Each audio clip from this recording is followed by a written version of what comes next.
नमस्कार, आप देख रहे हैं GBN 24 न्यूज। आपके साथ मैं हूं राशि। आइए खबरों की शुरुआत करें।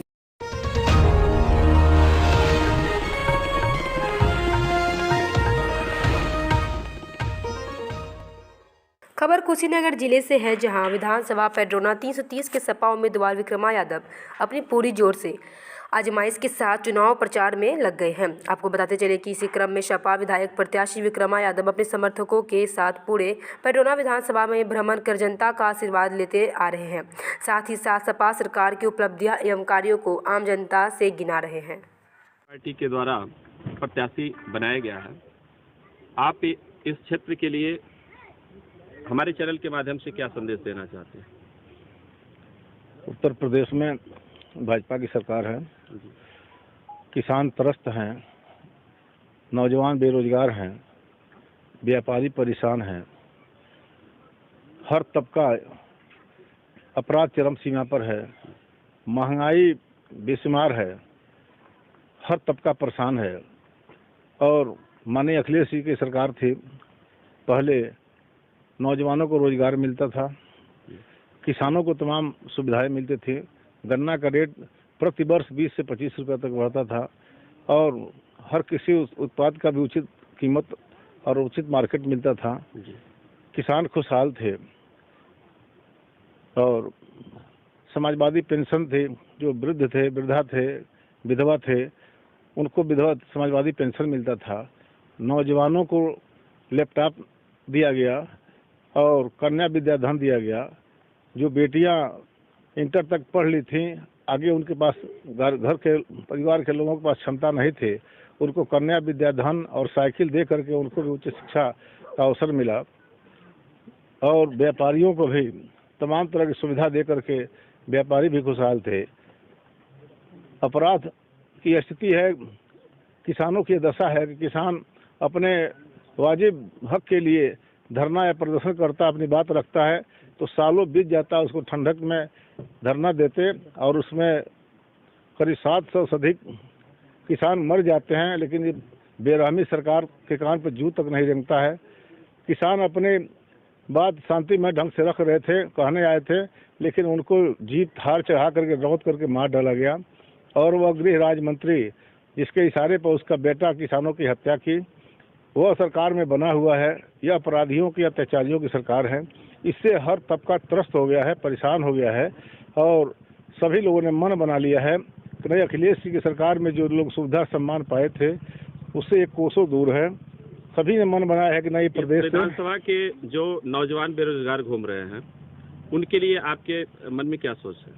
और राष्ट्रीय अध्यक्ष ने एजेंडा में दिया है, अपने एजेंडा में दिया है कि एक बार में पहली ही बार कैबिनेट की बैठक में 10 लाख नौजवानों को नौकरी देंगे और किसानों के लिए, व्यापारियों के लिए, हर तबके के लिए जो सुविधा उन्होंने कहा दिया है वो सब एजेंडा में है। और ये सबको विश्वास है कि यह भारतीय जनता पार्टी का एजेंडा झूठा होता है, यह झांसा देने वाला होता है।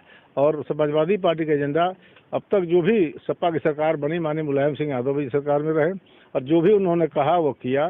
किसानों का कर्जा माफ किया था और यहाँ तमाम इस तरह की सुविधा दे करके सिंचाई माफ किया, शिक्षा माफ किया, चिकित्सा शुल्क माफ किया और नौजवानों को रोजगार दिया। इस पर पूरा भरोसा है यहाँ के उत्तर प्रदेश की जनता का कि अखिलेश जी की सरकार बनेगी, सपा की सरकार बनेगी तो नौजवानों को नौकरी मिलेगी, किसानों को उनको सुविधा मिलेगी, उनके उत्पाद को उचित कीमत मिलेगा। लंबे समय से यहाँ के ब्लॉक प्रमुख पद पे भी आसीन रहे हैं, तो आप यहाँ के विकास को भली भांति जानते हैं, तो क्या कुछ और भी इस विधानसभा में ऐसे विकास कार्य हैं जो बाधित हैं, जिसको करने का लक्ष्य आपने बनाया है? देखिए, विकास कार्य तो जो दशा यहाँ है देखने पर कि चारों तरफ सड़कें गड्ढा से भरी हुई हैं, गड्ढे में तब्दील हैं। वहाँ रोडवेज पड़ौना का जो जिला मुख्यालय है वह पोखरा की तरह शक्ल में है, चारों जिधर भी निकली सड़कें पूरा गड्ढे में तब्दील हैं और कहीं कोई सुनने वाला नहीं है। हर तरह से लोग परेशान हैं। बिजली का बिल इतना महंगा हो गया कि लोग अब बिजली लगवा करके परेशान हैं और गैस सिलेंडर जो पहले 350 का था आज 1000 के ऊपर चला गया। डीजल पेट्रोल महंगा हो गया और यहाँ जो नौजवान बिल्कुल बेरोजगार पड़े हुए हैं, तो यह सर्वविदित है कि जो दुर्दशा पड़ौना की है, उसके लिए मैं अगर जनता के आशीर्वाद से विधायक बनूंगा तो जो भी गड्ढा से भरी सड़कें हैं, गड्ढा युक्त सड़कें हैं, उस सड़कों को सुधार कराया जाएगा और जो भी नौजवानों को नौकरी देने के लिए जो एजेंडा बनाया है, माननीय घोषणा पत्र दिया है, उस पर काम होगा और तमाम जो हमारी सारी जो बातें जो उसमें है एजेंडा में, वो सब लागू होंगी और पड़ौना का विकास होगा। मैं तो जनता के आशीर्वाद से 5 बार लगातार प्रमुख रहा हूँ बिशनपुरा ब्लॉक से। प्रधान एक बार हुआ था तो 7वीं बार कंटिन्यूअस प्रधान का पद है। एक बार मैं कोऑपरेटिव का अध्यक्ष हुआ तो 7वीं बार वो भी कोऑपरेटिव का अध्यक्ष का भी है। डायरेक्टर एक बार हुआ केन यूनियन का तो 5वीं बार वो भी पद है। तो मैं अपने सेवा से लोगों को प्रसन्न रखता हूँ, सेवा से लोगों को संतुष्ट रखता हूँ, जिससे कि बार बार लोगों के मन में मेरा विश्वास बढ़ता जाता है और लोगों का आशीर्वाद मिलता है और जिम्मेदारी में मेरे उसके ऊपर लोग सौंपते हैं और उस जिम्मेदारी को बहुत भी आदर भाव और डर से लोगों का सम्मान सेवा करता रहा। अखिलेश यादव विक्रमा यादव। इस बुलेटिन में फिलहाल के लिए इतना ही। अपडेट्स के लिए आप बने रहिए हमारे साथ। नमस्कार।